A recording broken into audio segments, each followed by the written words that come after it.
All right, thanks for coming out. I appreciate it. We're gonna do a couple of different things here. First, I'm gonna tell you guys what I'm about. No, that's what I'm gonna do second. First, I'm gonna ask you guys how you found out about this event, because that helps us a lot. And then, but most importantly, after I tell you why I'm running and who I am, I wanna get questions from you guys, okay? Because the point here is to find out more about me, so if you can, please ask me anything you got. I'm an open book, okay? So how did folks find out about this event? Mine was Facebook. Facebook? Text message. Text message? Text message. Text message? My neighbors here told me yesterday. Okay. All right, wonderful, I love it. And on Facebook, where did you see it on Facebook? It could have been the text message, but Yeah. it was on the media. All right, that's wonderful. How many of you had already knew about me? No, about you, yeah. Yeah. Okay. How many of you watch the Young Turks? Not regularly, but Yeah, Yeah. sometimes. Okay, got you. have seen it. All right. Okay, that's the name of my program that I'm on. Yeah. That's how. Okay, all right, wonderful, okay. That's super helpful, really appreciate it, guys. So, but I'll go through, especially the folks that don't know me, let me just give you a quick summary, okay? So I'm Cenk Huber, I'm running for Congress here in the 25th District. It's an open seat, as probably a lot of you know, it's Katie Hill stepped down. So we're actually on the ballot twice, because it's this unusual situation where you have the primary for the special election to fill the open seat, and the primary for the November election at the same time. Come on in, you can see. So this is a unique opportunity that I know you all have been looking forward to vote for me twice. Okay, on the same day, same time. Great to have you guys. Okay,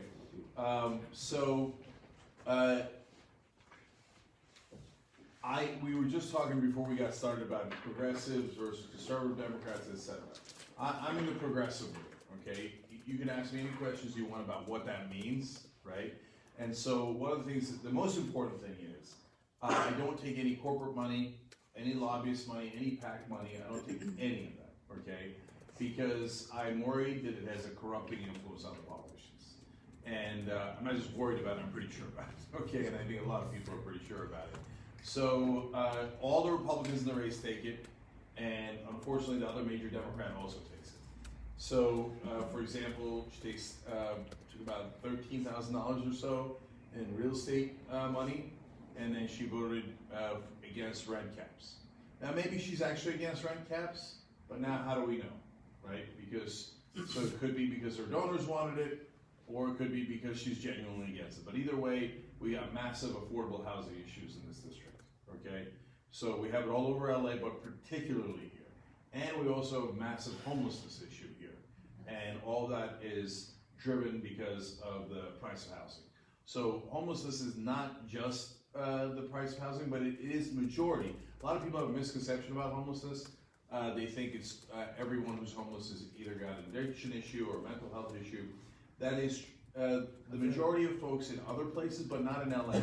In LA, that's only 42%. 58%, the majority, are because they can't afford housing.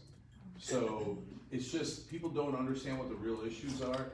And so another thing I just want to mention about that real quick, because it's such a major issue here locally, is that we in LA actually did a lot of ballot measures, right, to put forward a lot of money to help the homeless. That's great, that's wonderful, we voted that in. But unfortunately, not a lot of that has actually gotten to the help for homeless. And so, why is that?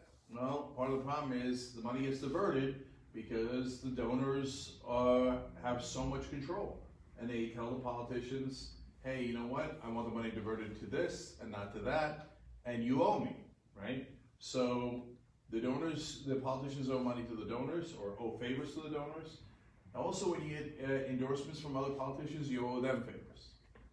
That's a lot of favors to get through before they get to you guys, right? And so my whole point is get rid of all that, okay? Just here to serve you.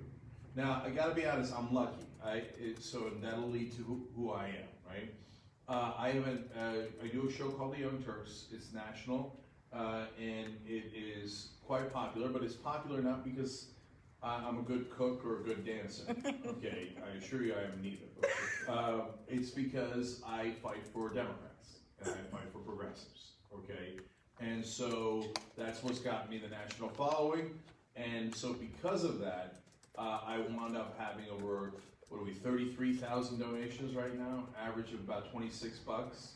So we've got just as much money as anyone else in the race, but it's all clean. It's all real people, okay?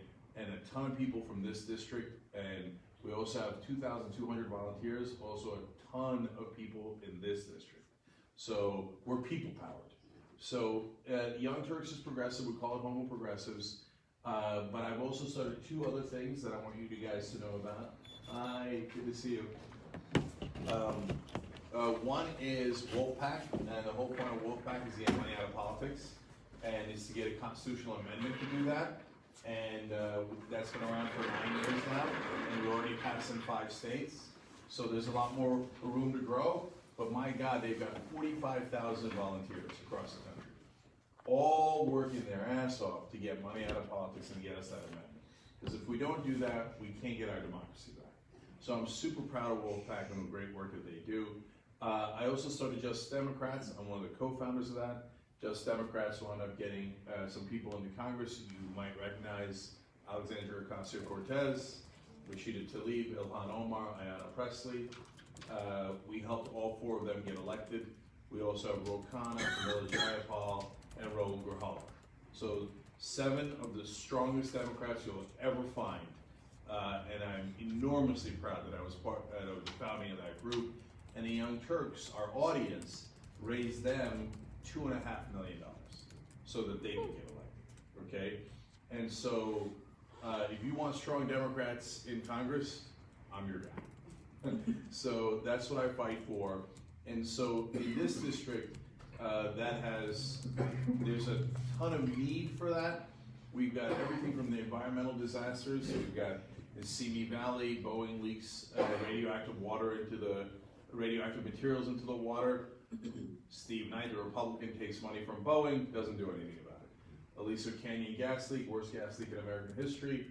Steve Knight took $16,000 from Sempra, the parent company, didn't do anything about it. Actually, it's not quite right, he did. He jumped out to the defense of Sempra, the company, because he'd taken $16,000 from them.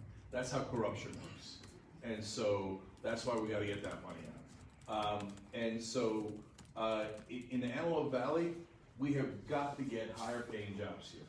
Because 1, you need the jobs, 2, we need good wages on it, 3, it also helps with traffic, so that we're not constantly going down Route 14, coming up Route 14, getting jammed up there, right? So how do we get more jobs? Number 1, we need a 4-year college here, and we've got to fight for that. It might be a long-term project, but I'm good at getting things done. Okay, so I've got a whole track record of doing that. I'm going to give you a sense of Young Turks. We now have about 250 million views a month.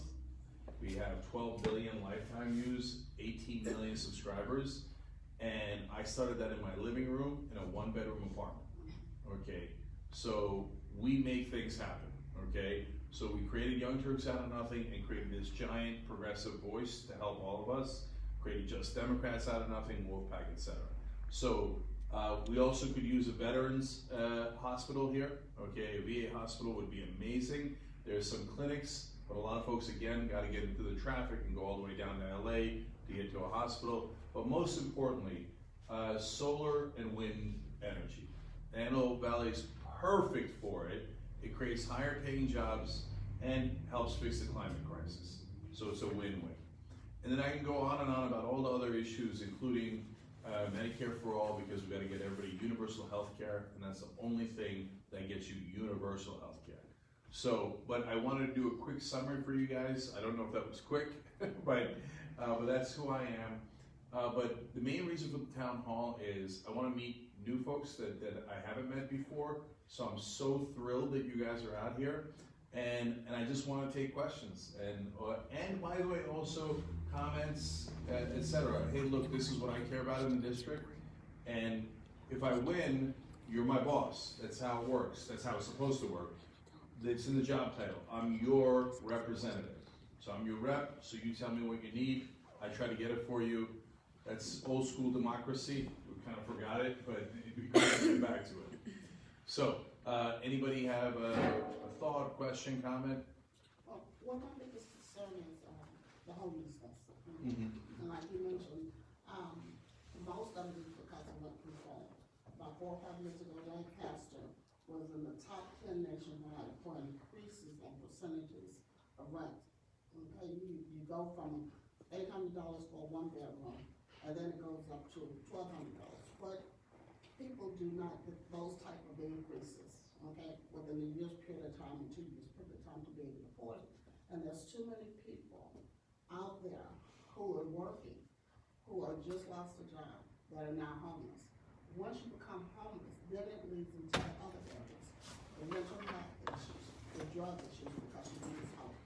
So what can we do, what can we implement to help with the rent control, lower rates, to help eliminate homelessness?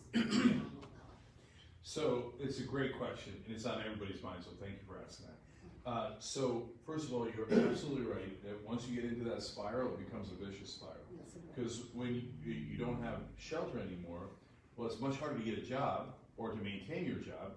A lot of folks don't think about it, but I've gone and worked with the homeless over the last couple of months here, including going out to the encampment in Lancaster, seeing how they live. First of all, I don't know how they do it. I mean, it's literally freezing out there, sleeping on the stone cold desert floor, just with a tent. It's the hardest thing in the world. I mean, I can't understand folks who don't have empathy for it, right? But if you haven't talked to those folks, it's sometimes people miss one of the top issues. It's hard to take a shower, okay? And if you can't take a shower, it's near impossible to get a job, Yes. right? So there's these elementary things that we need to get to folks to get them help. So there's 2 aspects of it. One is we, like I said, Measure H and so many other things actually appropriated a lot of money. That's good, that's great, right? And our taxes went up to pay for that. But I love that we had empathy in LA and California to do that, and we did, okay? Now the question is, where is it, Yes. right? Every single person I run into, especially in the Antelope Valley, is like, where is it? Where's the money? And so what I'm worried about is, and this is why I keep talking about the corporate donors. So they donate to the politicians, and then guess what? Who's gonna build the homes? Real estate companies, construction companies, and they donated not just to Republicans, but now since Democrats control California, they donate to Democrats.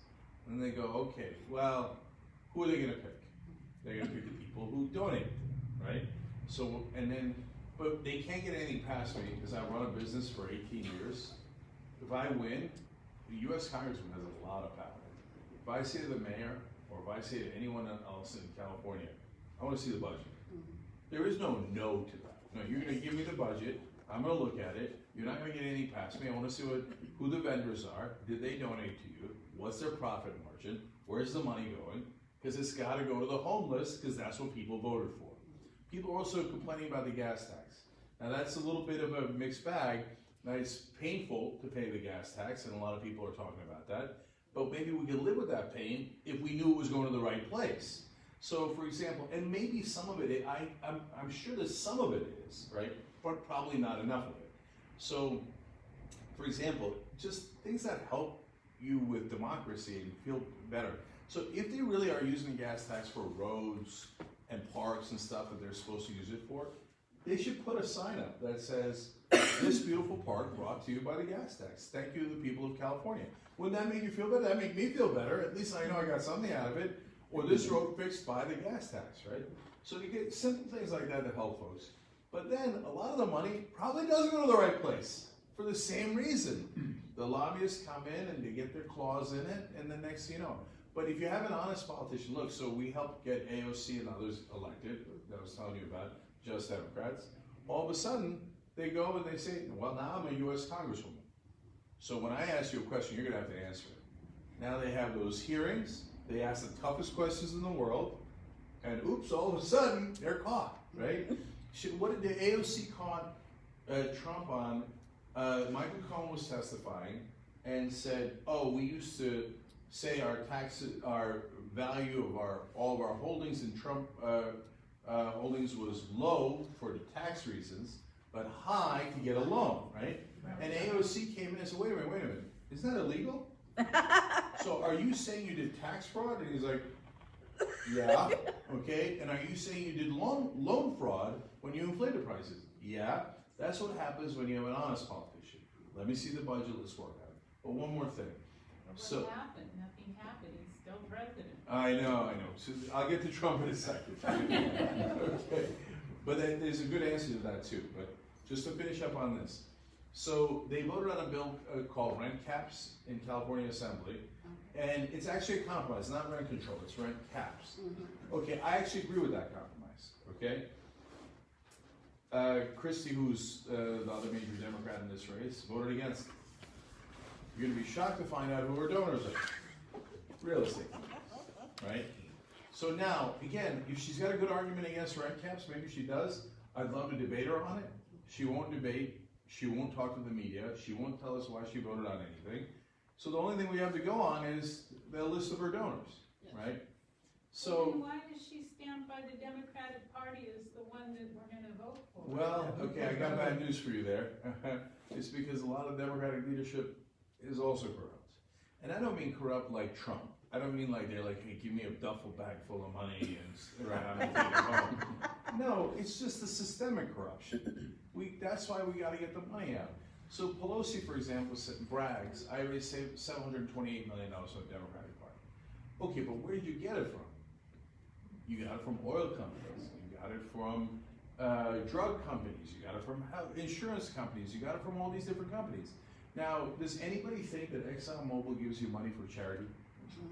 No, they do it to influence you, they do it to buy you, right? And the first time they do it, it's a risk, it's a little bit of a gamble. Sir, there's a seat here too. But the second time they give you money, that means their accountants did the math and thought they got a return on investment, okay? Because by law, corporations must maximize profit. So when Pelosi and Schumer and McConnell and everybody tells you, oh, no, they're giving out of the goodness of their heart, and now we're taking out of the goodness of our heart, that's ridiculous. So, also true, Brendan, others, etc. It's just, these are uncomfortable truths, but they are still true. So when she says, hey, I'm endorsed by these folks, number one, yeah, because you're taking money from the same people, okay? And number two, she now owes them. That means this district goes to the very bottom of the totem pole, okay? Your priorities are not going to matter. It's not about Christie, it's not personal. She's just a regular, very standard politician. You fill in the blank. You could be John Smith, it doesn't matter, right? If they take all those endorsements and all that money, they're gonna prioritize those folks and not you guys. You're gonna be the very bottom of the priority list. So be careful, it's not just about this election. When you see endorsements, if it's people like, you know, that you respect and you saw them fight for other people, get results, okay, good, that's one thing. But understand that all those endorsements come with a price. And Pelosi's got to prioritize Adam Schiff first, because he's higher on the totem pole, and other Democrats, etc. And when you say yes to them, you're at the bottom. So that's just reality. So now I want to answer your Trump question too, and then we'll take more questions, okay? So, look, I'm going to be honest with you. Pelosi drives me crazy, okay? So I'm glad she did the impeachment. We pushed her and pushed her and pushed her to do it, and she finally said yes. In the beginning, I don't know if you remember this, and I cover the news every day, it's my job, right? So I get to see all these details that most people don't see, that's why I pull my hair out. So in the beginning, she said, I'm not going to do impeachment unless it's bipartisan and the Republicans agree. On which planet are the Republicans going to agree to impeachment? That's the craziest thing I ever heard. At that point, we already knew the Michael Cohen story that I was telling AOC exposed. We already knew that he had committed a crime. He was already going to prison. And he was co-conspirator number 2. Co-conspirator number 1 in that case was Donald Trump. His co-conspirator is in prison today. What are we waiting for? We didn't even need Ukraine. There's no ands, ifs, or buts. Yeah, I can't figure Yeah, his kids, both his kids have said, we get all our money from the Russians. Oh, And one of them said, oh, the Russians give us money because they really like golf. I mean, Jesus, this is a layup to beat this guy. It's a layup. I mean, he's broken every law there is. He goes on national TV and says, maybe working with law enforcement should be illegal. Who says that? Only crooks say that, right? And you're supposed to be the head of law enforcement. And so she dragged her heels, and so did Schumer, and so did all of them. Finally, the Ukraine thing is not only over the top, but it affects their friend Joe Biden. So then they go, oh, okay, now we're going to take action, right? Okay, good, thank God. I can't wait to give them credit when they do good things. I want to give them credit. Because again, it's never personal. It's about how do we get things done? How do we get bills passed? How do we get rid of Trump, etc. Now, again, they make a lot of tactical mistakes. They should have charged them with actual crimes. They just said abuse of office. Now you got Republicans running around the country going, well, I mean, he didn't break any laws because they didn't put in the articles of impeachment that he broke the laws. But he did. He broke the law in the hush money that Michael Cohen's in prison for. He broke the law in Ukraine. If you ask for help from a foreign government, that's illegal. It's illegal. Say it's illegal. It's not that hard. Fight, right? And then especially when you get something in return or you ask for something in return, you don't need to. It's already illegal when you ask for it, even if you don't give anything in return. But if you hold the money in return, that's a second crime, bribery and extortion. So they got him dead to rights on all these different crimes. For God's sake, get in there and fight. So again, one of the concerns. So the honesty that Pelosi had was, and when they first asked her, why aren't you doing impeachment about a year ago? She said, well, you know, I want it to be bipartisan, and Trump is self-impeaching. I don't know what that means. Right? And I don't want to be bothered with him. We're all bothered with him. He's the president, right? Every day. Yeah, and then the last thing she said is, and we're raising a lot of money because Trump's in office. And I was like, oh my God, Jesus Christ, it's because of the money. Because if you got a boogeyman, it's easier to raise money. Oh, Trump's in office, help us defeat him. So ironically, they don't want to defeat him for the moment being. They want to win the election, okay? But for the moment being, he's helping them raise a ton of money. That's why, guys, we've got to get the money out. If we have public financing of elections, all these issues go away. Then you'll have people that are representing you, and then some folks at the multinational corporations will cry. They'll say, like, they do it about my campaign, they do it about Bernie's campaign. They say, oh, well, are small donors really representative of the American people? As opposed to big donors? As opposed to corporations? Am I more representative of you guys than ExxonMobil is? Hell yeah! Hell yeah! Right? And are my donors who are given 26 bucks more representative? Of course they are, right? So there is a way to get Trump. Last thing on Trump, although if you want to ask more questions about it, I'm happy to kick that guy's ass every day, 24 hours a day. So in terms of fighting against him, so there's the legal arguments that I made on articles of impeachment, etc. But there's also the political ways of attacking him. So everybody focuses on how he's a monster. But unfortunately, for a lot of the voters, that's not the bug, that's the feature, okay? And so we keep reinforcing something that they like. Now, that's really disheartening that they like that he says all these things about women and African Americans and Latinos and Muslims, etc. But they like that. It's not hurting him with the voters on that. What hurts him is undercutting his strength. So his strength is his perceived strength. He has no actual strength, right? But his perceived strength is, well, I'm a businessman, and I'm competent, and I'm successful, and I get things done. Then what do? On the show every day I point out he's got 6 bankruptcies. And he says, oh, bankruptcies are good business. I went to business school, it ain't good business. You know what's better business? Is staying in business. Okay? I mean, it's so ridiculous. I mean, why do they make fun of him? What a fool. What a fool. You go bankrupt once, it's normal, it's human. Even twice, it happens to people, no problem. You're trying hard. 6 times? And your daddy gave you $413 million and you still went bankrupt 6 times? The guy's a buffoon. He just call him what he is. He's stupid. He's incredibly stupid. I challenged him because we went to the same school, which I'm deeply embarrassed by. But went to Wharton Business School, but, you know, I earned my way in. I'm an immigrant with no connections, right? His daddy got him in with probably a doctor's letter about bone spurs or something. Anyway, so he gets it, and then he hides his grades. So I challenged him. I said, if you have better grades than me, I will give you $1 million. Now, do I have $1 million? No. Okay. No, but that means you'll bankrupt me, and you'll take my house. Okay? Do you have any idea how happy the MAGA guys would be? They hate me, right? Oh, they'd be ecstatic. Oh, it'd be the greatest thing that ever happened. I'm like, it's so easy. Come take my house, bankrupt me, Trump. He won't do it. Why? Because his grades are terrible. Because his daddy got him in, and he's a knucklehead.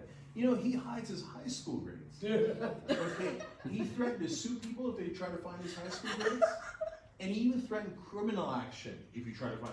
Who's so embarrassed of their grades that they threaten criminal action if you find out their grades? Dude, we all got it. You got D's and F's. We got it. Like, you don't have to sue anybody. We all know, right? But now, how many times have you heard that? Almost never, right? Because the Democrats don't know how to fight. If you create that issue and you create that conversation about the media can't help themselves. Oh, you call Donald Trump stupid. That's offensive. Oh, great. Let's have a debate about how stupid he is. You see what I'm saying? And when I say that he hides his grades, well, everybody goes, well, that's true.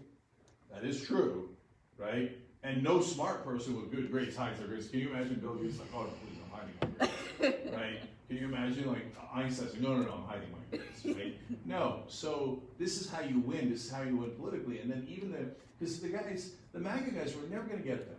The corporate Democrats, their thesis is, oh, there's a lot of these Republicans that live in the suburbs that voted for Trump and love Trump, but they're going to now come support us. No, they're not. No, they're not. 90% of the Republican Party is staying with Trump, okay? No, we have to win, not the Republicans, the independents. Independents win elections, okay? Independents don't like either party. So when a normal establishment Democrat goes, oh, don't worry, I'm backed by Pelosi, they're like, ugh. Okay, so I'm knocking on doors all across the district: Santa Clarita, Simi Valley, Porter Ranch, Antelope Valley, Palmdale, Lancaster, Little Rock, Lake LA.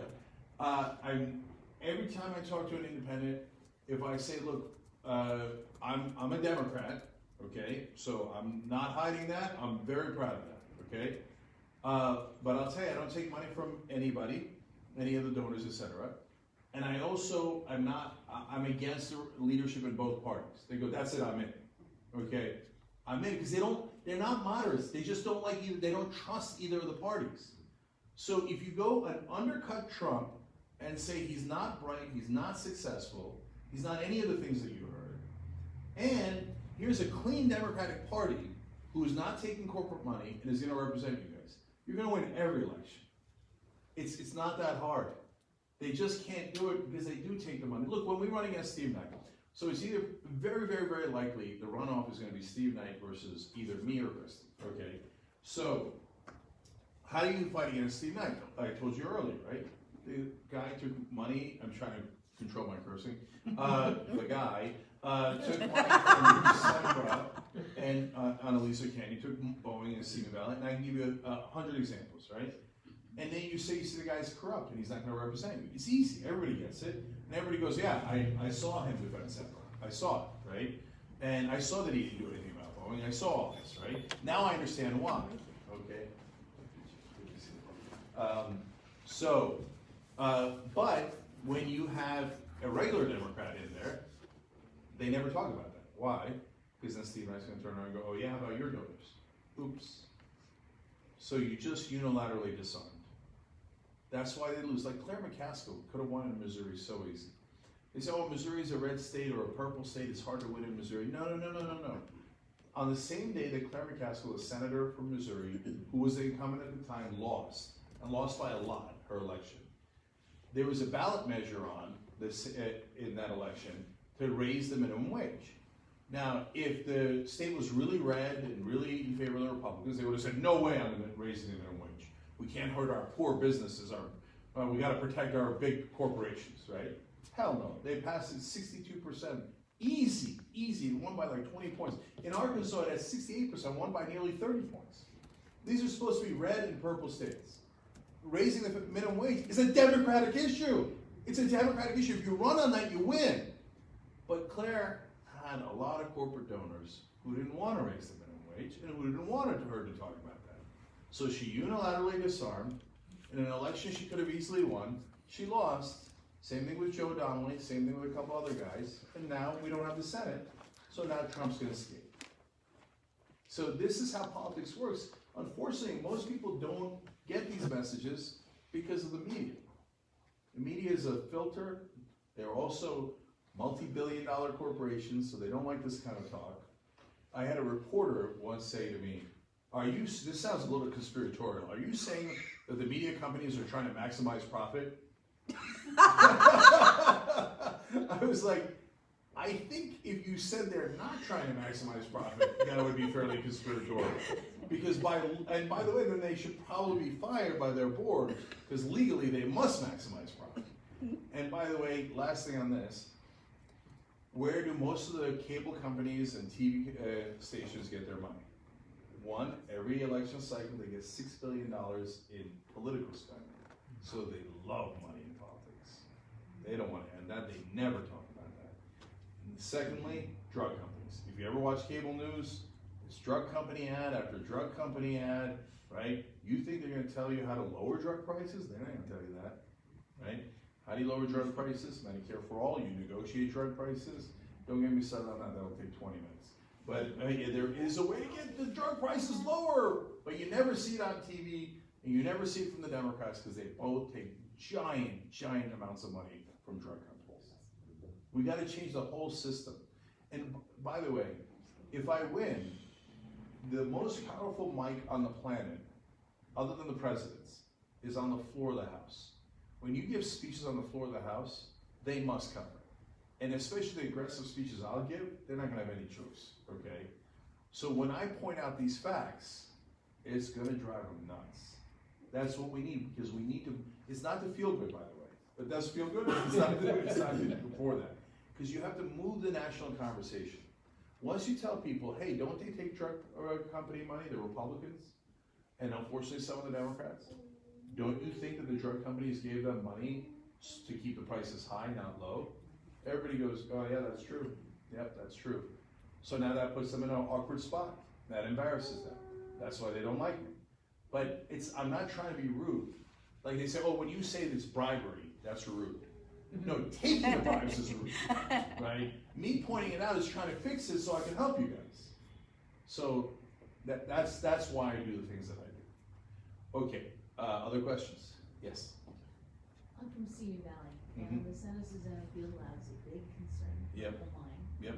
Several people, but actually not enough people know about that. It's been covered. Other people in Senior Valley have no clue for buying land on contaminated areas. Yeah. What would you do to increase the accountability of Bowen and the people who are supposed to be handling this cleanup, and the visibility of the issue, so that people know that there's a problem? I love that question. Remind me your name again? Sheila Hoppus. Okay, thank you, Sheila. I So, didn't hear it. yeah, I'll repeat the question. She's asking, the Santa Susana Field Laboratory near Simi Valley, if you guys don't live near there, you might not know about all the details. In fact, the people who live there don't know all the details. Right. And so it was, there was a nuclear meltdown there in 1959, the worst nuclear meltdown in American history. This district is afflicted. I mean, worst gas leak in American history, worst radioactive meltdown in American history, and that's not all. And nonstop fires. I was gonna say, I worked at Children's Hospital. They had cluster syndromes. I treated the children from that incident. And by the way, Cancer. I've had cancer. yes, it's not just 1959. So the meltdown happens in 1959. They never clean it up. There's 3 other nuclear accidents, not a meltdown, but significant nuclear accidents. And then they did 30,000 rocket tests there. So that place is like glowing, okay? And so now, in 2007, it's radioactive. It's literally radioactive. In 2007, Boeing says, fine, we'll clean it up, okay? Because it's ours and we made all the money from it, fine, we'll clean it up. And they just don't. Okay, so why don't they? Because they're like, oh, what am I gonna pay, $1 billion to clean it up? Well, I'll just pay Steve Knight $20,000. These politicians are so cheap. He's supposed to represent them. Who else cares, right? Is the person in the 26th district, the 53rd district gonna care? No, your rep in the 25th district is supposed to care. You buy him for $20,000, $10,000 per cycle. It's the best thing money can buy as American politicians, right? Then there's still public pressure though, thanks to good folks like you. 2017, Boeing says, okay, fine, I'll clean it up now. Still nothing. What area of city is it? What area? It's Simi Valley, because so two things happen that makes it worse. When the fires happen, it burns the brush is radioactive, and then it goes in the air. So it's not just Simi Valley's hit the worst. It goes to Malibu, that's not in the district, but there are still people, right? And it goes to other parts of this district, and it falls on your houses, it falls on your land. And then worse yet, both of the fires, because of the different science behind it, but mainly when it actually floods, and it does, sometimes you get torrential downpours, it seeps into the water. Then we're really screwed, because it gets into the water supply. And they're even voting on whether we should use the groundwater in Simi Valley. I'm like, are you nuts? No. Simi Valley is the last place on earth you should use the groundwater. And so, look, the lead levels are 17 times higher than is legally allowed. And they've tested different kinds of radioactive material that is actually in the water. So I actually fear saying it to people because it creates the panic, right? And so I'm really worried about it. But like, isn't this what your rep's supposed to do? Yes. Right? To grab people by the collar? So they're just, like, you go business as usual, they're not gonna do anything. I guarantee you it'll be another 10 years, and another 10 years, and they won't do anything. So what would I do? I go on the floor of the House and I say, if Boeing does not clean it up as they are legally obliged to do, and they have contractually agreed to do, I will look to bankrupt them. Okay, now, what is that gonna create? That's gonna create a firestorm, right? And I'll get a lot of blowback. It'll cost me politically, because they'll say, wait a minute, Boeing's in the district, and they jobs, and yada yada, and what are you doing? I say, look, the reason I say that is because I know corporations, okay? I went to Wharton Business School, I ran my own business, and I know a ton of folks who work at those top corporations. They only care about math. What is the price of the cleanup? What is the price of our stock? And if I do enough damage to their stock, that costs them more money than the cleanup. They go, okay, that's it, we'll do the cleanup. That's right, you need the visibility. That's right, you need the visibility, because if you don't create public pressure, you can't win. You're never gonna win in the silence, you're never gonna win in the quiet. That's how they win, right? And if they threaten jobs, first of all, Boeing doesn't have a lot of jobs here, it's actually the other companies that do, okay? But if they do, I say, you take one job out of this district, and there'll be hell to pay, okay? But you need a strong rep to do that. You need somebody who's gonna say, not on our watch. And you know what else I do? I invite you and everybody else in Simi Valley to the House of Representatives. If you can, we come in. You know that people are allowed into the House. You never see people in the House, right? Because no representative invites them in. Like, oh, I wouldn't want the real people here. But the lobbyists are swarming all over that House. But it isn't their house, it's your house. So we go together, and when I give that speech, all the media is gonna say, oh, that's outrageous, our poor Boeing. Our beloved Boeing, how could you do this to them, right? And then I show folks who have cancer. They go, no, it's not what I'm doing to Boeing, it's what Boeing's doing to my constituents, and I fight for my constituents. And you're not gonna hurt them while I'm their rep.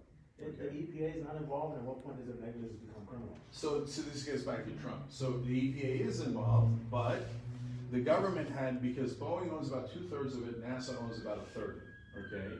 And so NASA's supposed to clean it up, and the Energy Department is supposed to clean it up. Rick Perry comes into the Energy Department, Trump comes in charge, they go, we're not gonna clean it up. So you impeach Trump, get him the hell out, beat him in the elections, put public pressure on Boeing, okay, and you could actually get change. Our reservoir there is so contaminated, they have to cut the water from other areas so that they can go into the pipes. I won't let my children drink water out of the tap. I know, it's so scary, yeah. And you know, a lot of people don't know it. I knock on doors in Simi Valley, I knock on hundreds of doors. People know about Santa Susana Field Library. Not almost everybody, but a lot of folks know about that, right? But do they know how bad the water is? No, they don't, okay? And look, lead's a slightly different issue, but you also have a lead problem there. And lead does brain damage.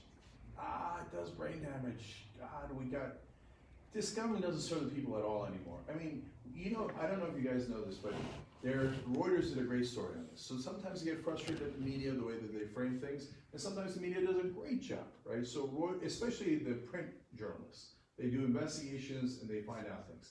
Reuters did a great investigation. Unfortunately, what they found out was there's 300 communities in the country that have higher lead levels than Flint, Michigan. I look at that, I'm stunned that we aren't doing anything about it. And then, how are you gonna pay for that? Are you kidding me? First of all, there's lead in the water that's going to our kids causing brain damage. I'll pay anything to get rid of that. I mean, how are we gonna pay for the brain damage that the lead causes all across the country? That's the real thing, and by the way, it's true. When we had lead paint and we had lead coming out of the exhaust in the cars, there was a massive spike in crime. That's why in the 1970s and 80s, you had big spikes in crime in New York and all across the country. The reason that the crime went down is because we got the lead out. So that's an amazing story that Mother Joe's wrote about. But these are the things that people don't talk about. To me, but then when they turn around and they go, hey, tax cuts for the rich. It was $2 trillion. All of a sudden, nobody asked, how are you gonna pay for that? We got lead in our water all across the country, including Simi Valley. They won't pay for it. But when it comes to tax cuts for the rich, $2 trillion they give away. You know what? Of that tax cut, 83% of it went to the top 1%. It went all, it's almost literally a crime. Yeah. So we're gonna fight together, okay? PJ, did you want to say something? Yeah, I did have a question for you. Yeah. So I've heard you speak a few times now about applying public political pressure, and I very much agree that I think that it is probably the most successful tactic that will be available. Are there any other actions that you can take or any information that will be available to you as a congressman but is not available to you as a regular citizen that will help you in that effort, or? Yeah, no, so that's a great question. So guys, there's actually a little bit of a toxic culture in DC, but I'm gonna use it to my advantage. So what is that culture? Congressmen and senators are deities, they're gods in Washington. You guys, I'm sure don't know this because it's uncomfortable, they never talk about it, but staffers are not allowed to shake congressmen's hands. What? I literally don't get why not. Because it's part of the culture. The staffers and regular citizens are nothing, but the congressmen and senators are gods, okay? And once, you guys remember Gopher from the Love Boat? Yeah, he became a congressman, right? And once the staffer made a joke in an elevator saying, hey, you wanna go to the Lido deck? Okay, fired on the spot, okay? Because you're not allowed to joke with congressmen, you're not allowed to shake their hands, etc. Now, that's toxic, I can't stand it. If somebody doesn't shake the hands of my staffer, there's gonna be hell to pay, okay? And I'm gonna go and tell the media, and I'm gonna embarrass that. Who do you think you are? You think you're better than us, right? On the other hand, the advantage it gives, if you've got an honest congressman is, well, okay, now I have that power, right? I wanna see all the budgets, I wanna see all the numbers, and I can call anyone I want into a congressional hearing with the cameras rolling and ask them questions. Imagine those Boeing executives. Okay, did you make an internal calculation about how much the cleanup would cost? Did you make an internal calculation about how much avoiding the cleanup costs? Did you balance those numbers? Is there any emails? And you better not be lying because you're under oath. And by the way, I can depose you and I can do a congressional subpoena and I can find those emails. So answer carefully. Imagine that, right?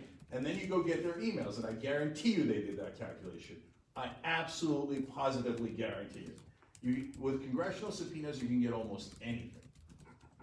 Imagine if someone actually cared about the people and had that kind of power. So that's what we can do here. That's what I'm telling you, the 25th district. This is gonna be the people's seat. If I win, there is no pressure they can put on me. And even good progressives, they get a lot of pressure from the leadership. Oh, no, you don't want to upset leadership. You don't want to upset your fellow Democrats. These Democrats, they're in vulnerable districts and they got to run and get money from big corporations. To this day, I've never met a real voter who said, if a Democrat would only take more money from a corporation, I'd support that. That voter does not exist, it's a myth, we're gonna break that myth. And if, by the way, guys, if I win, I open the gate behind me, not just to you guys to come to Congress, she'll drive them crazy. Man, I will love it, the people will love it, they'll hate it, it'll be great, okay? But also to open the door behind me for other strong Democrats. Because if you do you know who raised the most amount of money now in Congress last quarter? AOC, not Pelosi, Alexandria Ocasio-Cortez, not one dime of lobbyist money, not one dime of corporate money. She raises it all from the people, okay? Why? Because she serves them. Now, if I have even half that money that she raised, I'm gonna give it to other progressives, other Democrats that are uncorrupted. Come on in, the waters are warm. Okay, that's how we take our government back.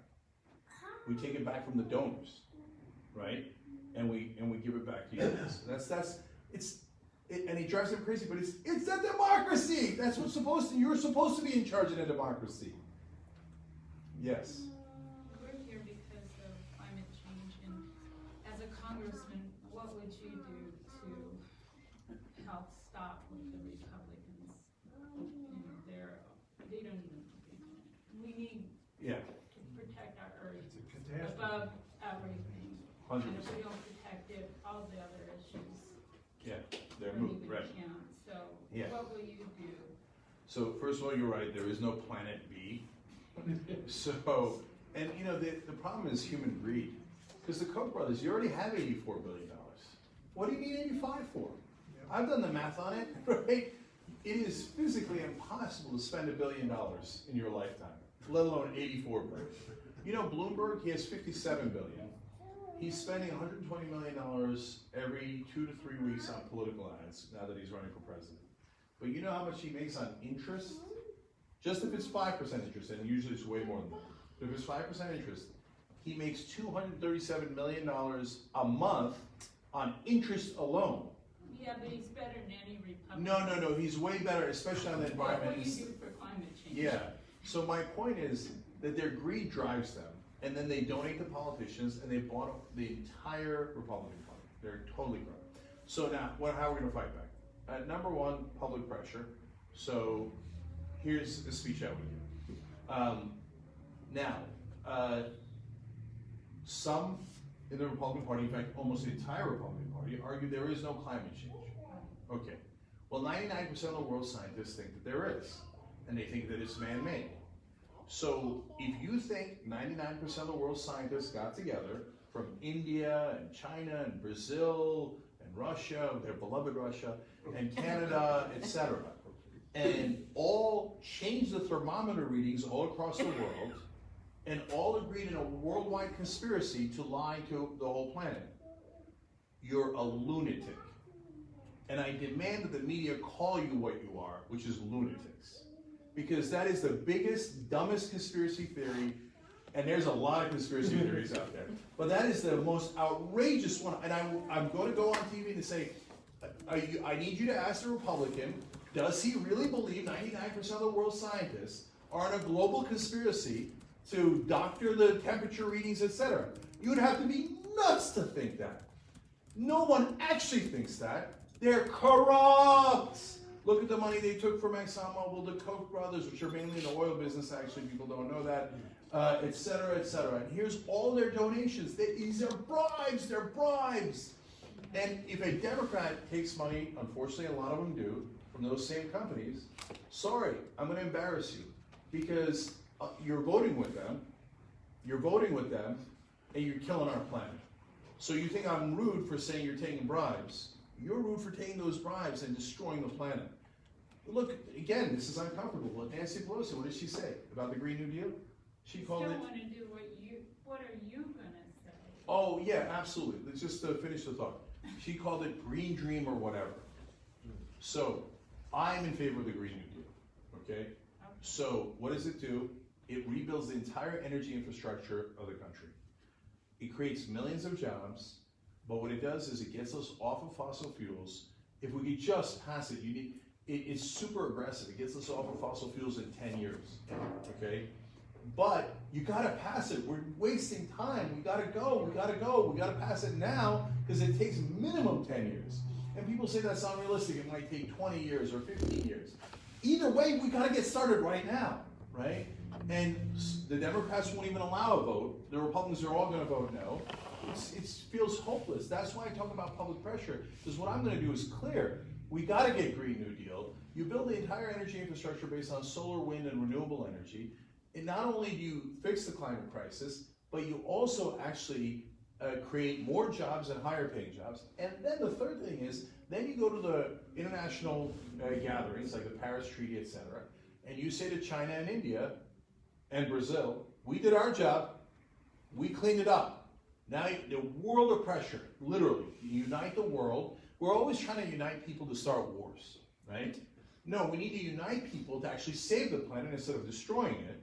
So then you say, hey, look, we did it. China sometimes does progress, it depends, especially if they're on board. Then you could create tremendous pressure on India and all the other countries and Russia to get on board to fix this. Look, here's an analogy I use.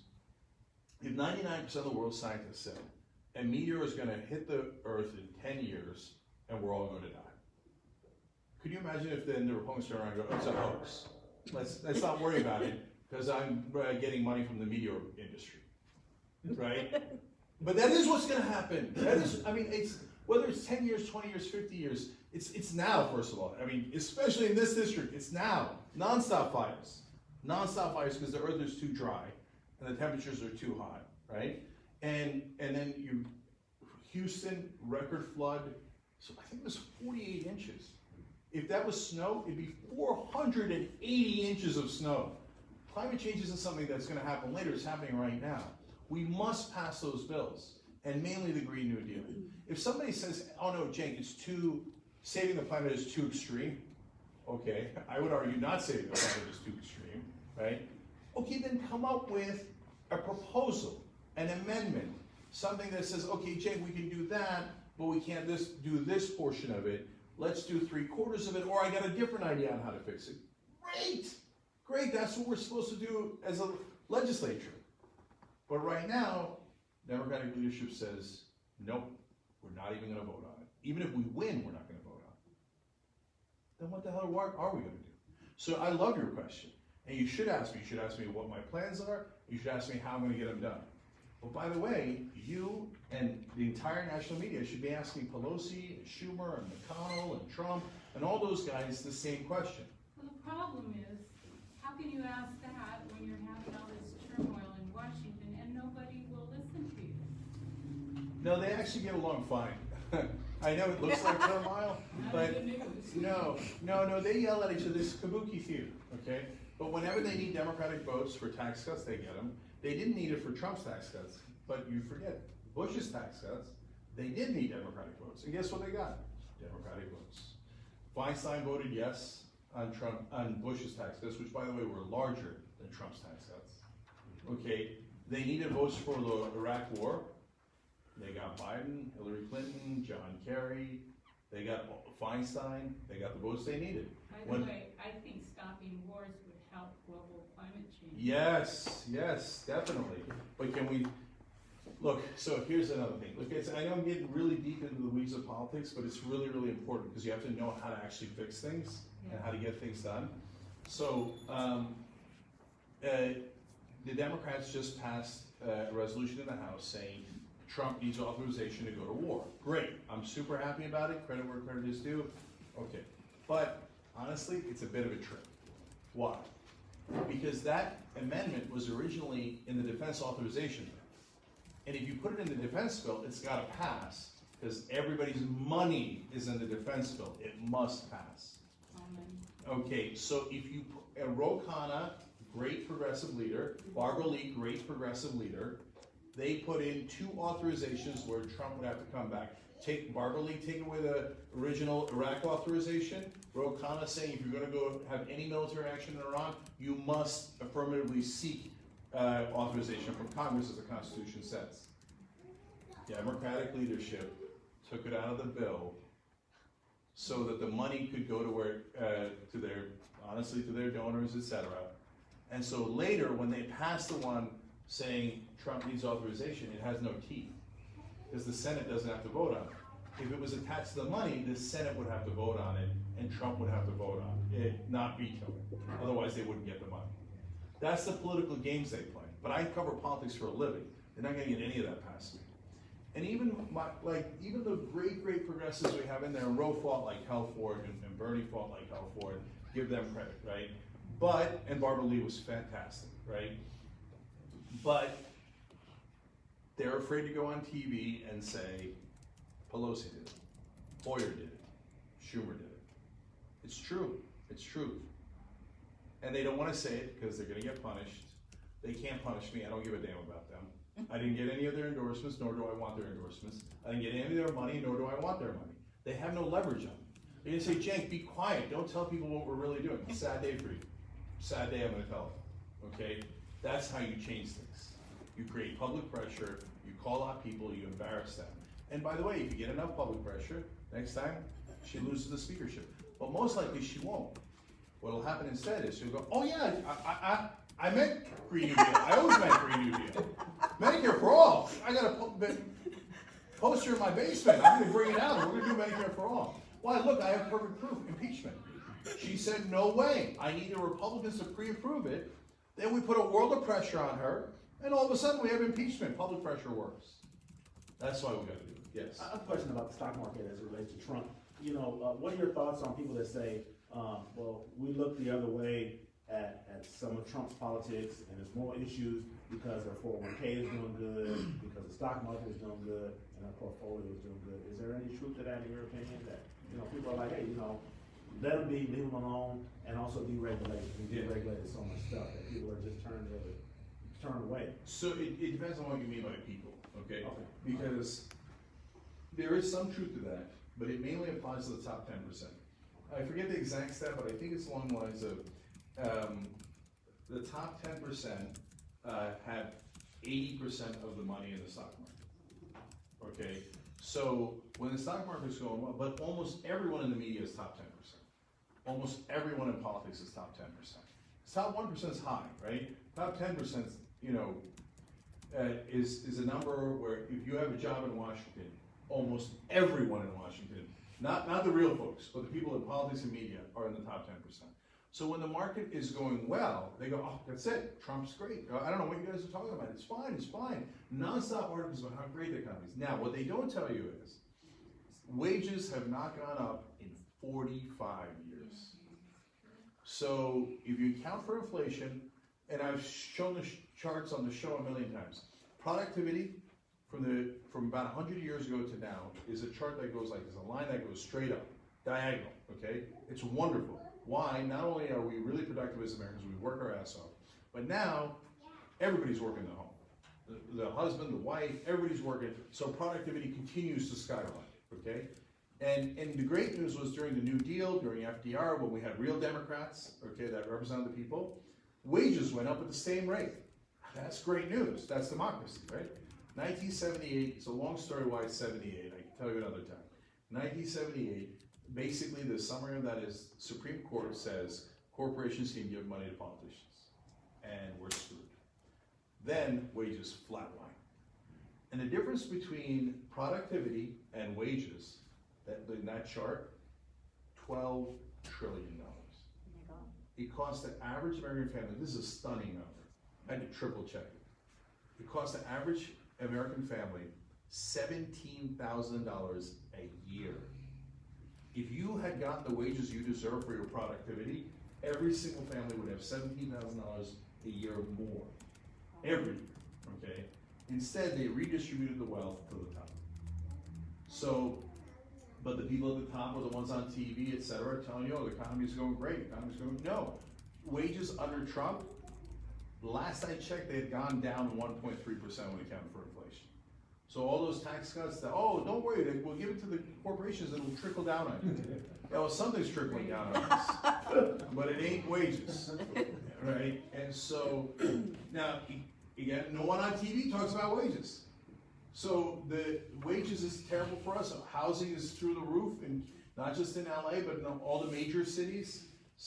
Not all across the country, but in the major cities, housing prices are way up, and LA is near the worst in how high the prices have gone up, but our wages haven't moved at all. So how the hell are we gonna go close that? I checked out my apartment that I started the Young Turks from. It's a 1-bedroom off of Sunset, okay, back in the day in West Hollywood, okay? Back then I got it for it was $1,050, okay? I checked the other day because my nephew was getting a new apartment. I couldn't believe how expensive it was. I was like, no, that can't be right. And so I said, let me check my old apartment and see what it is now. So I left that apartment around 05, so it's been 14, 15 years. Okay, so that's a long time. So where to go up to 1,500? That'd be a huge jump. It's a 50% jump, right? It was at $2,450. Oh my God. Now, if your wages haven't gone up in that same exact period of time, how the hell are you gonna pay for it? It's impossible. So is the economy doing well? For 90% of us, no, disastrously, right? But you're getting constant propaganda. Hey, no. Don't believe your lying eyes, don't believe your paycheck, everything's going great. And by the way, they genuinely believe it, because things are going great for them and everyone they know, right? So, no, the economy is, and by the way, not only that, the stock is, so the tax cuts went mainly to corporations. Corporations are the main donors. Then the corporations did stock buybacks. What that is when they buy their own stock so that they artificially inflate the price of the stock. Why do they do that? Because the executives have stock options. So they're gonna cash out and make tens, maybe hundreds of millions of dollars. But once you've done that, what did I just say? And every economist knows this. They artificially inflated the prices of the stocks. What is that gonna lead to? It's a guarantee. It's gonna lead to a crash. It's just simple economics. There's no ands, ifs, or buts. And I have friends who work on Wall Street. We're getting to the point where it's the same mania that I remember hearing in 2008 before the crash. No, the way the market works now is that it's kind of like a new market, it can't crash. Oh boy, that means tick, tick, tick, tick, tick, tick, tick, tick. It'll probably crash before the election. Okay, so we'll see. But if it does, the folks who have been deceived into believing there's a good economy, and the folks who actually did benefit from it, then they will turn in their rage. And Trump will go from 45 to 25, mark my words, if the crash happens in that time period. Yes? I think there's an importance on issues, and then I think there's an importance on winning. Mm-hmm. And I want to understand how the winning is going to take place, because I think right now we have this population in the country, and then we have this population that votes. Yep. Okay, so much smaller. And then you have part of that population who votes, 80% is going to vote the way they're going to vote regardless. Yep. So we're looking at this like 7% of the entire country's population having an influence on the outcome. Yeah. So that's why Catherine's here. So Catherine was my campaign manager. She worked on Beto's Senate race, where they broke every record there was on organizing and voter turnout. And so what they got people who hadn't voted but who were registered to vote. They got independents to vote. They got unlikely voters to vote. Okay, that's why I hired Catherine. Also, the fun fact that I love to embarrass her with every time. She was at one point ranked #1 in the world in jiu-jitsu. Woo! How's that? Okay. So don't mess with Catherine. So we're doing that in this district, and we need to do it nationwide. So you can actually reach independents, but you have to tell them you're independent from both parties. You can't say, oh no, trust me, Pelosi and Schumer are great. That's not gonna work. Unlikely voters, you can reach them, but you have to show them something you're gonna do for them in their real lives. And you have to believe in people. So why? So look, how do you win elections? So this is important because I'm in the middle of one. And I've studied this for decades. Doesn't mean we're gonna win. I'm not like haughty, and I'm not, one of these guys who are blowhards, etc. I might be in other respects, but not in this respect, right? But you have to have a good message. You have to have the right message. And people often think, oh, that's it. Who has the better message? No. Who has the right message that also reaches the voters? Because if you don't reach the voters, they never hear about your good message, right? Our message is awesome. I mean, look at what we've been talking about here. If everybody in this district was in this room right now, we'd win in a landslide. Landslide, easy. And the other side, I am happy to debate them. The Republicans, Christie, it doesn't matter. I say anytime, anywhere, let's debate, because they have no chance. I mean, this is not a conversation that a regular politician can have. right? They just wanna avoid the topics, they wanna give you vague answers, they wanna get out of it really quickly, etc. Because they're not gonna fix anything, they don't actually have solutions. We can win, so how do we reach voters? Yeah, money matters, right? So that's why I tell the folks at home, jake2020.com/go, okay? Every dollar is a voter. And so it's a voter that you reach with your message. If you had a bad message, it'd be dollar wasted, right? But if you have a good message like ours, it flips people. But most importantly, organizing. So how many events have we had so far? Roughly like 70 probably. Guys, we've had 70 canvases, phone banks, where you call your fellow citizens and go, hey, I got good news for you. Okay? And by the way, or you knock on their doors. When I knock on doors, I do it all myself as well. Okay? I join the canvases that people are doing. A lot of people don't know. They don't know. It's okay. They got their regular lives to lead, right? You know, you got a job, you got a family, etc. They don't know all the details of the policies. You got to let them know. Yes. Right? So if you reach the voters through organizing, and if you can raise enough money, then you win. Look, we got to take over the Democratic Party. If we take over the Democratic Party, they have a vat of money. I mean, they have more money and more access to organizing than you can dream of. But the problem is they don't use it. They power down. No, you got to get your volunteers out everywhere. And not only do you have to just say generically vote for Democrats, you have to tell them why. But in order to do that, you got to believe it. You got to be driven. You got to be saying, I got to save the planet. On Medicare for All, it's the only thing that gives you universal health care. Public option, you still have to pay co-pays, premiums, and deductibles. So you know what happens under the BAT, the new encourage system?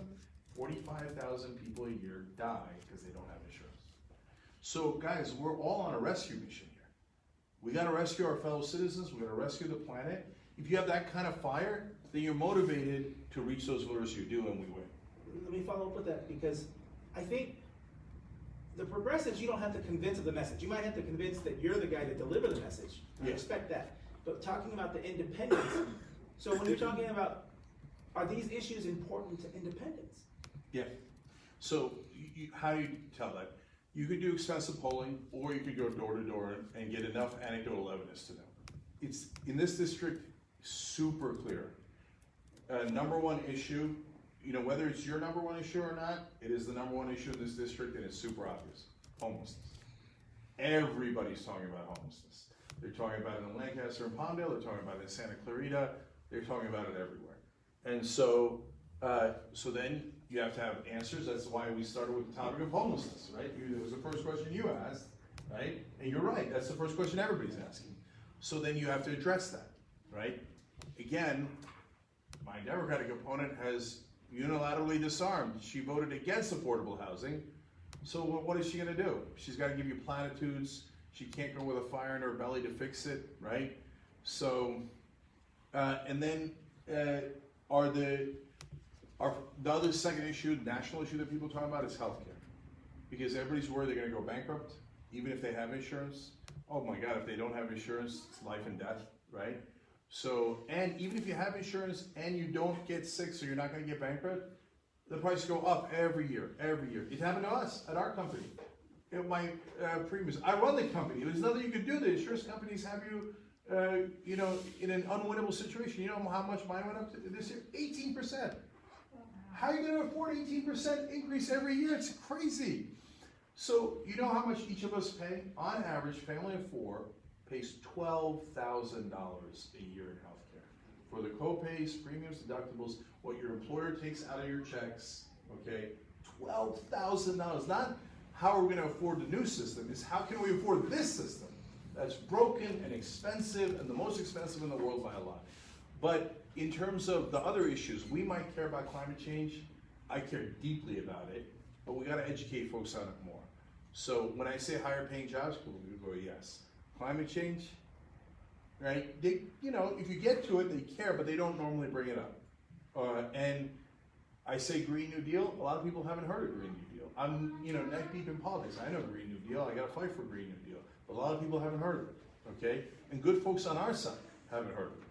So you gotta be smart, you gotta figure out what the right way to address these issues are. You fight for everybody, you fight on every issue, but you prioritize for the elections. Does that make sense? if I were gonna go out and speak for you to other people to vote for you, can you tell me what is your feeling on healthcare? Cause that's a big deal to a lot of people, like you said. Yeah. What is it you Yeah, so, I don't listen to the anchors, so I don't. yeah, that's why we're doing this. I probably will in the future. Yeah. But, so I'm just getting to know you, yeah, and I need to know what you think about before I can go out and talk. 100%, on yeah. your behalf. So that's why we're doing this, and that's why I love that all of you came today. Wonderful to see this. So, universal health care. That's what Okay. I- Now, a lot of Democrats pay lip service to it. They say healthcare is a right. Okay, good, but you have to follow it up with policy. Okay, that's a slogan, that's great, I agree 100%.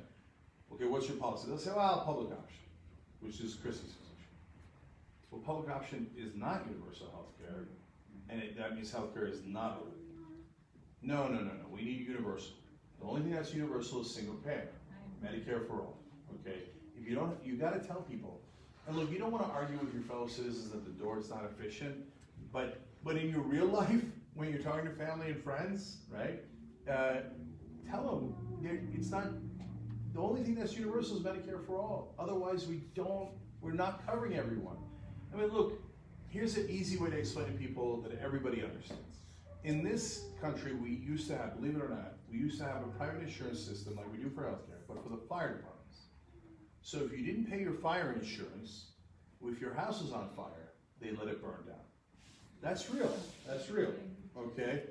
And so we obviously changed that because fire spreads, right? It was a really, really bad idea not to put out fires. So, but now we have the same kind of cancer, it's private health insurance. And if you don't have insurance, we let you die.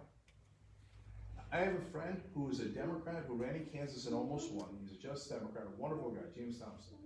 He just found out, he's got a couple of kids, he's got stage 4 cancer. Okay, it's in his intestines. Now, the good news is, it's slow moving. Second good news is that he's got a doctor in Denver that can do surgery. It's clearly the most effective, and by the way, even cheaper than what he could do in Kansas. So good news, that's it, we're problem solved, right? I mean, hopefully he's gonna have a chance. No, they say that's out of network. But the doctor in Kansas that's in network doesn't do the surgery. He gives you radiation and chemotherapy. It's less effective, it actually even costs more. Doesn't matter, bureaucracy, death panel. No, you're not gonna get the surgery. We let people die.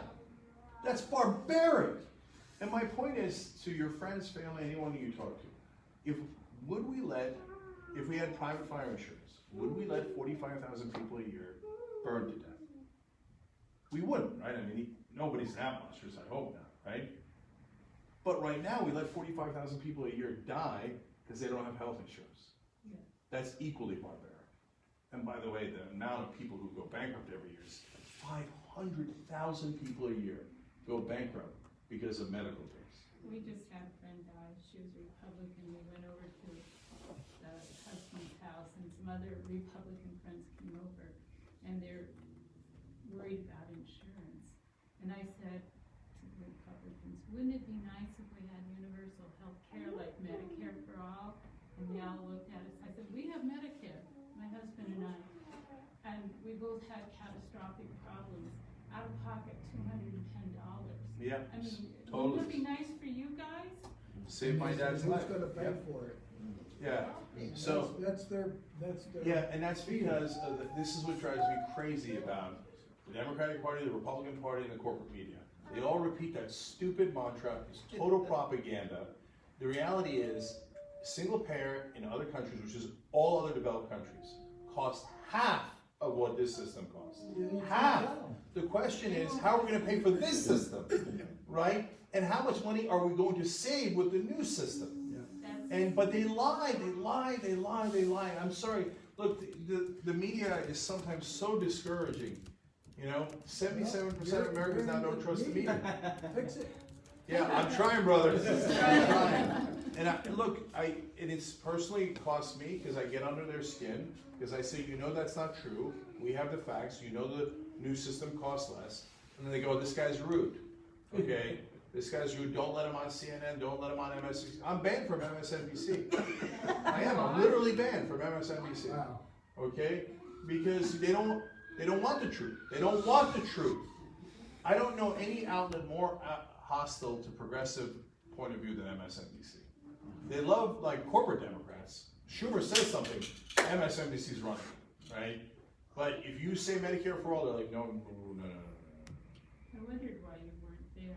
Yeah, I used to be on here, yes. I had the 6 o'clock, that's a whole nother long story. But it's the same idea, this whole thing. People in power don't want you in power. They want themselves in power. Did you have another question? No, just I'm on- talking no, too no, much, I'm that's all right. sorry. You know, we're talking about Medicare for all. If you don't have insurance, a hospital has to see you in an emergency, they have to do what they have to do. We're still paying for it, people don't realize. Yes, that's The fact right. that for 42 years, I paid into Medicare, okay, that I haven't been able to use, for 42 years, okay? Now, in a couple of years, I'm gonna be eligible for Medicare, okay? And my life expectancy, maybe I'll get 12 years, 15 years out of it, okay? But I would have rather continue to pay into Medicare and pay what I paid in private insurance, okay? And have Medicare for all for the last 42 years. 100%, yeah. So, look, I'll tell you, look, this isn't my race, but you need to know it. Biden has said on many occasions that he would cut Social Security and Medicare, okay? Not completely, but he would make cuts on it. And he used the same word the Republicans use, it's an entitlement. Okay, now do you know why we're entitled to it? Because we paid into it. We paid into it our whole lives. You're goddamn right we're entitled to it, right? And so they use it like it's a dirty word, right? No, you paid 42 years into that. Of course you deserve it. And so, and if you paid into it that whole time, you'd have Medicare the whole time. So you know why it's like, so now Buttigieg says Medicare for all for those who want it. Yeah. But that's not a thing, that's not a thing. That's like saying fire insurance for all who want it. Yeah, we all want it. Yeah, we don't want the house to burn down, we don't want to die if we get, sick, right? So the reason that he does that awkward, weird phrase is because Medicare is so popular. So he wants to put the word Medicare into his plan. Because Medicare has a 77% popularity. Why? Because it works! We don't let you die. Once you get to 65, we don't let you die. Okay, I mean, folks, at some point we're going to, but if you're sick, we treat you, right? But for people under 65, we throw you to the wolves. So don't believe all that stuff. You guys are 100% right. You got that instinct? You're right. You're right. We can do Medicare for all. Medicare for all, a lot of people think is the hardest one. I don't think so. I actually think we're going to win on that first. Because everybody, I mean, you talk about it in the doors, everybody's worried about healthcare. They've had it with the prices going up, they've had it with the stress. And yeah, again, if you get caught, you get sick, you can go to the emergency room. Last thing on this, and I won't take your question. You're absolutely right about the price. The same thing with homelessness. They say, oh, we build the homes, it costs too much. No, but if they don't have shelter, they're gonna get sick more often because they're out in the freezing cold or the scorching heat, especially in Lancaster, right, especially in Antelope Valley. And then where do they go? The emergency room. And it costs so much more. Or in Santa Clara, they round them up. And to be fair, they do in a lot of places. And that's terrible. They round them up and put them in prison. Well, what does that do? More cost. If instead of paying the prison, instead of paying the emergency room, you just build houses. By the way, it works. Like, it's amazing the things that are real that nobody tells you. In Utah, they had this revolutionary idea for the homeless. Build homes. In a decade, they decreased homelessness by 91%. What a surprise, right? What a surprise. And by the way, it costs less. Why? Save money on emergency rooms and prisons. Yeah, and all the other treatments that you had to do. Yeah, switching gears a little bit. I agree with, everything you're saying, and those are all truths. My question though, is that you're saying that you're not gonna, as a politician, you're not gonna take money from the big corporate donors, right? Yes. And that sounds great. However, I mean, it costs a fortune to have commercials on TV. The things that you are saying now, gosh, I think everybody in this room. Thank you so much for coming. I really appreciate it. I have another point. Yeah, of course, thank you. Spread the word, please. Okay. Catherine, can we get everybody's info? Okay. Yes. Yeah, well, it just, it costs so much money. how would you be able to do it, to spread that word that you're saying? Yeah. I mean, it strikes a chord with me. I'm just recently, within, I think, the last half year, I started watching Young Turks on YouTube. And I think it's great, and it's one of the reasons why I came. You know, I've kind of been lately getting more and more turned off to the Democratic Party because, you know, I just see a lot of corruption. So, I mean, what you're saying really strikes a chord with me. However, to get that word out, you have to pay a lot of money to be on TV, to be on different commercials. How would you do it if you're not gonna take any corporate money? Yeah, so yes and no, let me explain. Great question. So first of all, when Trump won that night in 2016, a lot of people got sad, I got mad. And I wasn't just mad at Trump, I was mad at the Democratic Party for losing him. I mean, how do you lose that guy? Total incompetent buffoon. So I said, let's take over the Democratic Party.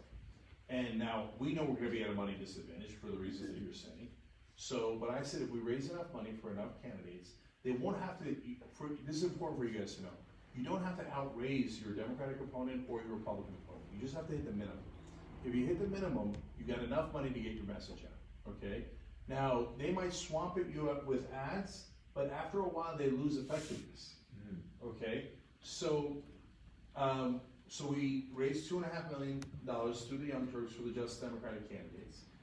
Not all of them won by a long shot. We know how hard it is, but we got 4 in that are lions, the best fighters in Congress. AOC was outspent 20-1, and she won it. Why? That's encouraging. It is. It's super encouraging because she organized. She went and had volunteers go up and down the high rises of Queens and Bronx. Up and down the high rises. Spread the good word that somebody's gonna come help you. There's hope, okay? And I need you to do the same. There's hope, okay? We together are going to help people, okay? We're on a rescue mission. So that's number one. You actually can do it with less money, so you don't get discouraged. Number two, once she won, like I told you earlier, she now raises more than anyone else, even though she's taking small dollar donors. In the presidential campaign, who raised the most amount of money? Not the guys taking the corporate money, Bernie does. And for a long time, when Elizabeth Warren was almost as progressive as Bernie, she was raising the second most amount of money. Why? Because small donors then believe, they have hope. And there's more of us than there are of them. So they get it. Chrissy, my opponent, before this race, in the assembly, you can take direct money from corporations. Her average donation was $2,700. The average, that's how unbelievable, the average, okay? My average is $26 right now, okay? But guess what, we have the same amount of money, because I have a lot more donors. Okay, she has a few donors that give her a lot of money, I have a lot of donors that give me a little money. And now we're tied. God help her, okay? So that's how you get the money to win, and that's the amount of money you need to win. And once you win, you get even more. That's why I say, if I win, especially as loud as I am, probably I'll raise a lot more money to help other progressives get to the minimum. If I raise 5, 10, 20 other progressives to the minimum, then they got a shot to win, then we're in the ballgame. And then the other thing that you need, and also why I'm doing this, is what I said at the very beginning. The mic on the floor of the House is one of the biggest mics in the world. So once you get free media, you don't need as much money. So a perfect example of that is Hillary Clinton outraised Donald Trump in 2016 2-1. So everybody said, oh, she's got more money. Actually not true. Donald Trump had more than twice as much, about 2.5 times as much as Hillary Clinton in free media. So all the empty podium coverage that CNN gave him, every show that he was on Fox News, MSNBC, all those guys. So he wound up having over $1 billion more in media coverage than Hillary Clinton did. That's part of why he won. Trump, Trump, Trump, Trump, Trump. Everywhere he went was Trump. So if you grab the mic, you get free media, and then especially with our message, oh my God, they're screwed. So they're gonna run ads saying, ExxonMobil has your best interest in mind. Okay, I'm gonna say on national television and in all the outlets, ExxonMobil gives politicians money to bribe them. Everybody in the country is gonna go, he's right, they're wrong. Look, if we grab that mic, they're in a world of trouble. That's why they don't do it. Like in this race, what are a lot of the press? They don't like progressives. They're part of the establishment. So they come in, they go, okay, they yell at you, and then when you try to respond, like my friends who are here over the weekend, they asked me, hey Jane, why don't you tell the New York Times or LA Times this? I said, what are you kidding? I did tell them. They just didn't print it. Right? They take the mic away from you. But if you win, they're screwed. They can't take the mic. Okay, I think a couple of more questions and then we'll wrap it up. Yes? Alright, so I just wanted to inquire as to, obviously, of course, Christie Smith is one of the Democratic endorsement. Yeah. In practicality, at least, for Nancy Pelosi, and is the. Yeah, she did. Yeah. And is the favorite for the nomination. No, that I don't agree with, but keep going. I imagine you obviously would. Yeah. I was just wondering how you plan to contest her in terms of going to the seat.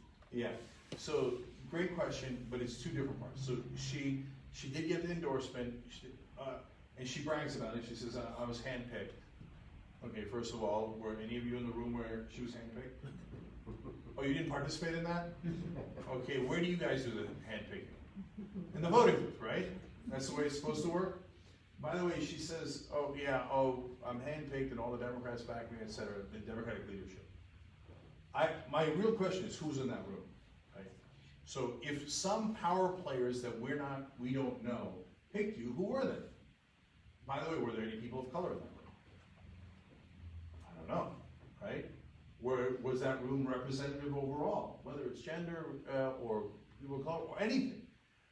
I don't know. I'm not making accusations. I'm just asking, who the hell was in the room, right? And so I'm not at all bothered by her endorsements. I actually think you guys should be bothered by her endorsements. I think they're an albatross around her neck. Dianne Feinstein endorsed her. Dianne Feinstein voted for Bush's tax cuts, for Bush's war. But Dianne Feinstein was in favor of the death penalty even after we got rid of it in California. Dianne Feinstein, because of progressive pressure in the last election, finally switched to being in favor of legalizing marijuana, but she was against legalizing marijuana, put all those thousands upon hundreds of thousands, millions of people into jail that shouldn't have been in jail. So I would want Dianne Feinstein's endorsement if my life depended on it, okay? So I don't think those, but do they help her with some voters? Sure, because if you don't have all the information and you get a little pamphlet and it says, oh my God, these names that I know, Pelosi, Feinstein, say I should vote for her, yeah, that's gonna help her. Does that make her the favorite? By the way, it's gonna help her with some voters, especially Democrats, but it's gonna hurt her with independents. If she sends those flyers, they're gonna be like, oh, Pelosi, okay? Whereas I say I'm independent, right? And that helps bring in more voters to the party, more voters, right? And in terms of favorite or not favorite, what's your message and how do you reach voters, right? So her message is steady as we go, we don't need any change, everything's great. I mean, if you think that, okay, right? But I don't think most people think that. So the second thing is, you said, how are we gonna reach voters? Well, normally whoever is backed by the party has more money. That's why it matters, right? So right now we're tight on money, oops, okay? Because I got all those folks giving me money from all across the district, all across California, and all across the country. So she doesn't have the money advantage she thought she has. Now, I think the Democratic Party is going to come in because I talk about corruption within the Democratic Party. They'll probably spend an extra $1 million or $2 against me. That's real. But have I hit the minimum? Right, look, we need more. Jank2020.com/go. Okay, every dollar is a voter. Okay, but we have way more than a normal progressive candidate would. So we're on good grounds there. And in terms of organizing, it's not a contest. I have thousands of volunteers. I never see anybody on the streets for her, right? It's not to say that she doesn't have good folks in Santa Clarita who are part of the system and they mean well, and there'll be 10, 20, or however many of them that go out closer to the election. But we're going out nonstop, every weekend, canvas, phone bang, reach the voters, reach the voters. So when you combine my volunteers with the amount of the money I've raised and the message I have, I think there's an excellent case to make that I'm the favorite, not her. And plus, the other thing is, I do nonstop. I talk to you guys nonstop. I talk to media nonstop. I'm trying to get a message out. Look, in a worst case scenario, even if I win, I want more people to hear this message. So, because it's going to help down the road. build up and build up and build up. She's hiding in a wine cave. How is she getting, she barely does any media, she does almost no town halls at all, right? Won't talk to the public, and refuses debate. So first of all, I don't even know what people are voting on. Does anybody know what they're voting on? And she has incredibly vague positions. She has given no details on anything. Like, for example, I want to end private prisons. If you incentivize people to imprison your fellow Americans, they'll imprison your fellow Americans, and they'll do it for profit, right? What is her position on private prisons? No one knows. She's never said it, not gonna say it. No one's asked her. That's it. You don't know what you're voting on, right? What's she gonna do with Simi Valley about the water? I don't know. Right? And I'd love to get her in a debate and ask her, what's your theory of change? I'm sure I hope she's bothered by it, but has she done anything about it? What is she gonna do about it, right? You need to know those answers. So if she's saying, no, I'm scared, I don't wanna tell people my policy positions, one, that's telling. And two, it's not a good way to win the race. You win the race by engaging the voters. She thinks she already has a won. I don't want to get into too much details, but she has an enormous sense of entitlement. I've already been picked. It's already over. It's not how democracy works. Will you come to see? Most candidates don't. Oh, I've been there already. I've done But 4 events or so, but will I do another one? Yes, I'll probably do 2, 3 more. And then if I win, open office hours. So, you want to see a U.S. Congressperson right now? You better have a good check with you, okay? You better bring your checkbook, and it better be significant. With me, I don't want your check, right? I mean, I'll take $26. But I'm not going to take the lobbyist money. So do you know that when you go into Congress, the first briefing they give you, Democratic Party, the Republican Party does the same, probably does it more. They say every day you have to make 4 to 5 hours of phone calls to corporations, lobbyists, and wealthy people to raise money. So I just cleared up 4 to 5 hours of my day for you guys. Can you imagine, right? So when's the last time Feinstein ever took a meeting with a citizen? Are you kidding me? Oh, the other day, the Green New Deal activist came into her office. She said, that's never gonna happen. She's yelling at a kid. When we ran a candidate against her, California is too big, she had too much name recognition, too much money. So we didn't win. I'm always honest, like, yeah, there's challenges. That was we bit off too much there in that race, right? But, God, you look at her, and we were trying to find out how many volunteers she has, so we went to her website. Hey, welcome, there's a seat right here. And she literally did not have a tab for volunteers. She didn't want volunteers, she didn't need volunteers, she already had the corporations give her money. So, we're gonna reverse it. We're gonna reverse it. The people are gonna be in charge. Okay? All right, anything else, guys? Just maybe a suggestion. You've got this tremendous backlog of information on your shows that anyone in the internet can look up. And I just suggest that when all the you print up a sheet that has all your best shows on each subject, like climate change, whatever. And when you think, at the same time as volunteers, you just go to each show and you just hand them this. Yeah. And then they can look up your shows and so it's such a time saving. I love the way you're thinking, brother. The problem is, speaking of time, we have about 6 weeks or less before the election. We're not gonna have enough time to do that. Yeah. Yeah. But you know what though, if we win the primary, then we have more time. And then Yeah, but you need so much thing in condition. I didn't know where you were. I was trying to get a hold of you. I'm from San Diego. And I went to UCLA. I figured, they would know.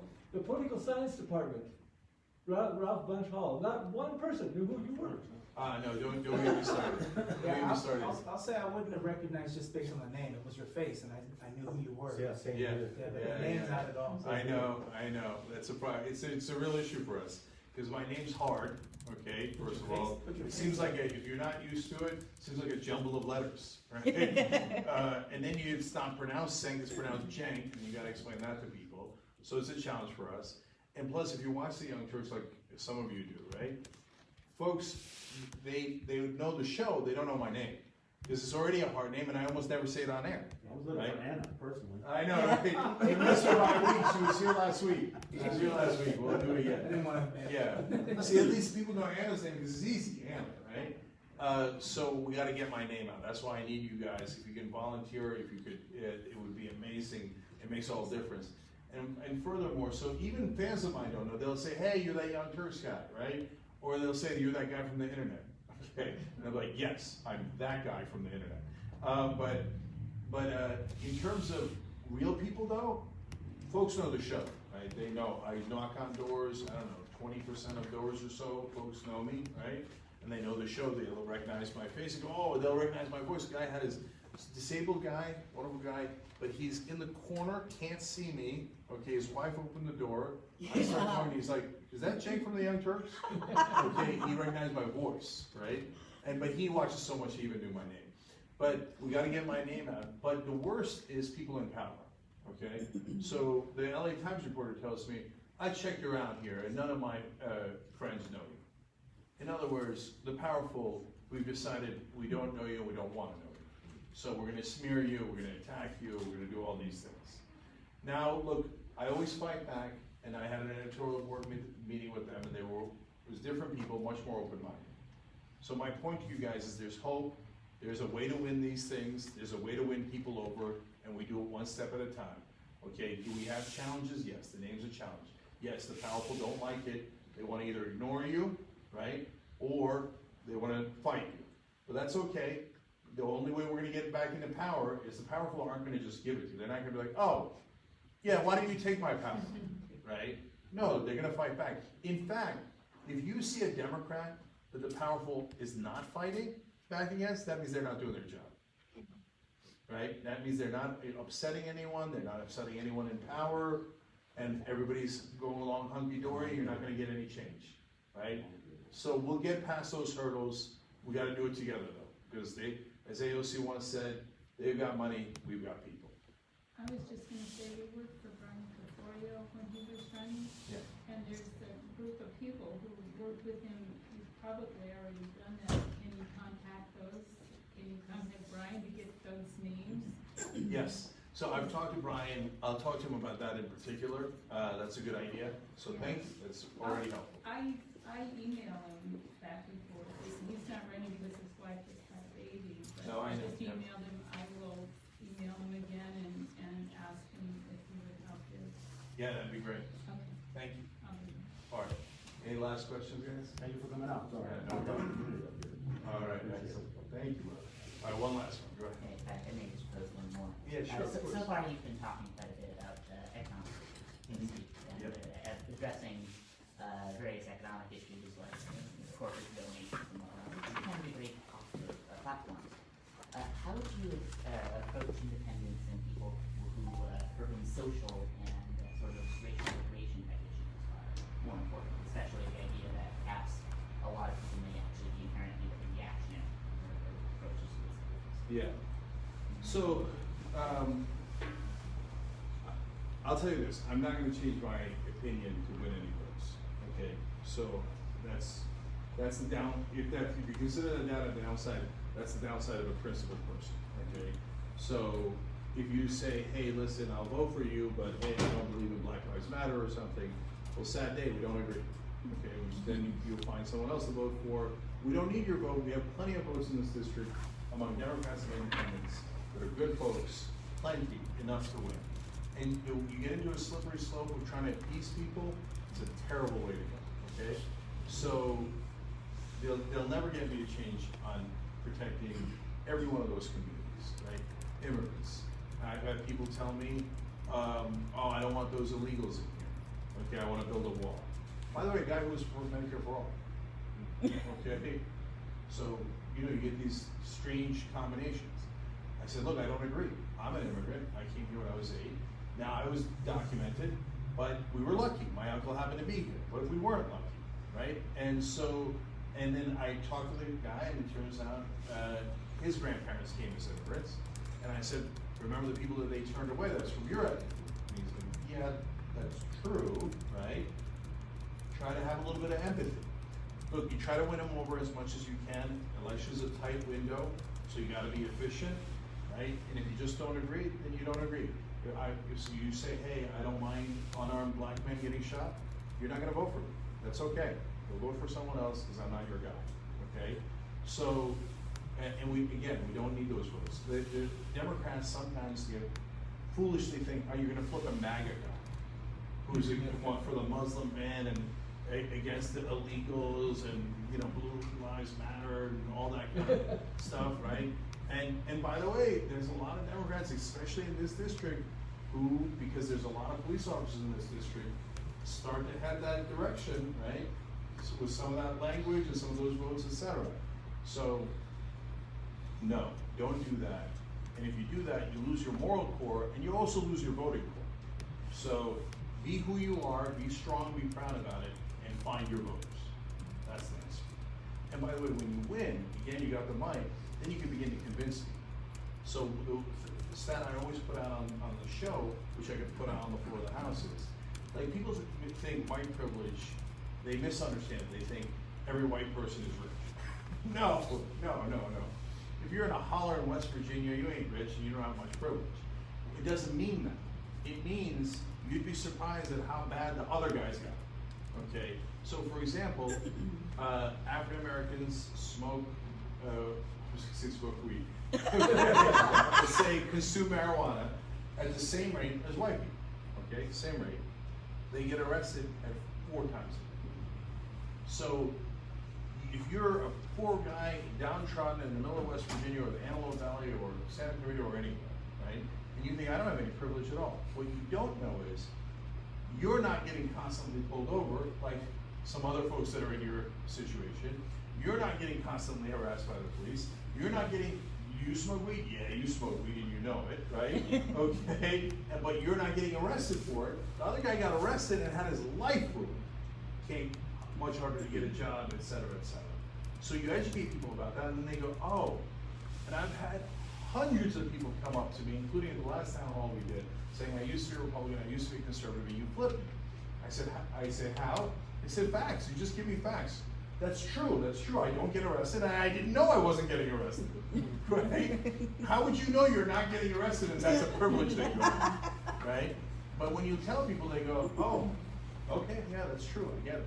And that's how you win people over in the long run. Okay, all right, super last question. You're talking about just the facts. And about 3 years ago, I was reading an article about climate change. It was in the Post in the San Diego Union. I read it. I actually read the same article in the LA Times. They both owned by the same company. I read the New York Times. I was just in the library hanging out. I read the New York Times from 2 weeks ago or so. And I think you accidentally put a fact in there that you didn't mean to, because what you said about the LA Times. But that was we burn fossil fuels at the equivalent of 400,000 atomic bombs a year. That's the amount of energy released. And if I ask that people all that question, no one ever even comes close. Yeah. That's how much energy. Yeah. And just what you need is the facts. That's all you need. We're gonna get the facts out. All right, guys, thank you. And just one last thing in terms of if you have a sign up. For those of you who RSVP'd online, we've got your information, but if you haven't, come see me and I'll put it in. Yeah, and we would love for folks to volunteer at the district if you can. Even if you make one phone call or knock on one door. I didn't even know he was running. This race is